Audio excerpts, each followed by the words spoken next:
The political news cycle is fast, and keeping up can be overwhelming. Trying to find different perspectives worth your time is even harder. That's why we have scoured the internet for political writing from the right and left that you might not have seen. Has this series exposed you to new ideas? Tell us how. Email us at ourpicks@nytimes.com. 4. An archive of all the partisan writing roundups. Check out our picks. From the right, President Trump and Senator Mitch McConnell congratulated each other on the passage of the tax bill at the White House on Wednesday.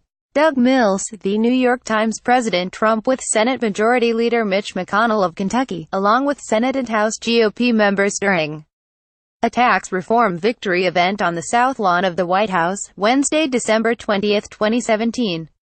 Photo by Doug Mills. The New York Times. Michael Graham at CBS News. Resist means no cooperation, no cutting deals, none of the usual give and take of democracy. Democrats may soon regret that the tax bill was passed along strictly partisan lines, Mr. Graham argues.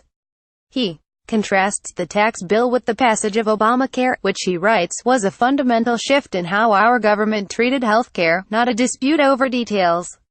Had Democrats not been so loath to cooperate with the party led by President Trump, he writes, perhaps the two sides could have settled on a compromise to split the corporate tax rate at 25%, get rid of the alternative minimum tax AMT Republicans hate but keep the deductibility of state and local taxes paid by rich liberals in blue states. Read more.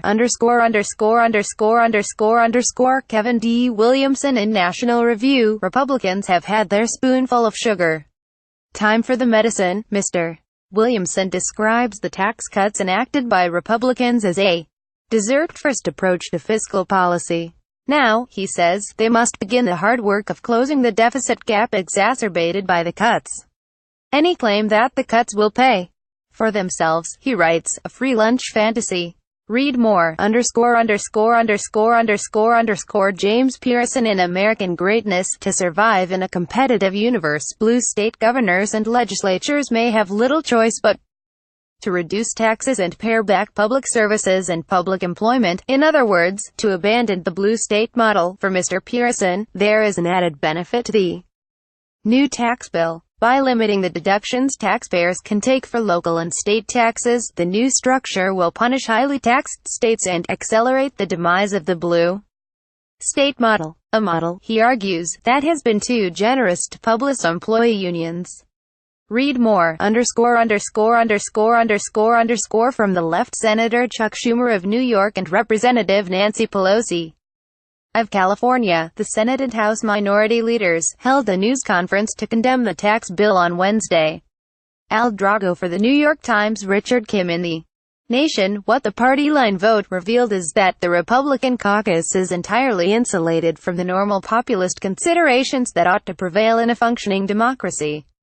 Mr. Kim points out how unpopular the tax bill was among American citizens before it passed. The procedural and partisan gamesmanship that allowed its enactment, he argues, signals that Republicans in Congress are more compelled by personal and political interest than representing the will of the people. Read more. Miles Kampflassen in these times, it's a new front in the class war. According to Mr. Kampflassen, the tax bill marks what will be yet another shock to the American economy. And yet, he writes, it's an opportunity to embrace a populist movement that may actually push for a real alternative to the shock of an entrenched corporatist system. Read more. The editorial board of the Washington Post. The bill is a win for know-nothing anti-intellectualism. In the short term, writes the editorial board of the Washington Post, the passage of the tax bill marks a victory for the president. In the long term, they warn, the legislation will very likely be remembered as an ignominious moment for Republicans. Read more. Finally, from the center speaker Paul D. Ryan on Capitol Hill Thursday. Zach Gibson for The New York Times. Nate Silver in 538. Voters probably aren't being quite so single and literal-minded about whether or not they're getting a tax cut. One argument many on the right have used to counter the low poll numbers favoring the tax bill has been to suggest that once voters see more money in their pockets, their view of the bill will brighten. Mr. Silver advises his readers to take such voters with concerns about the bill seriously but not literally. Their answers to pollsters, he writes, may signal their overall skepticism and discomfort with the bill, discomfort that also registers when they are asked other questions about the bill that have nothing to do with their personal finances. Read more, Bruce Bartlett in USA Today. President Trump believes he has just won a great victory in Congress with final passage of huge tax cuts in sight.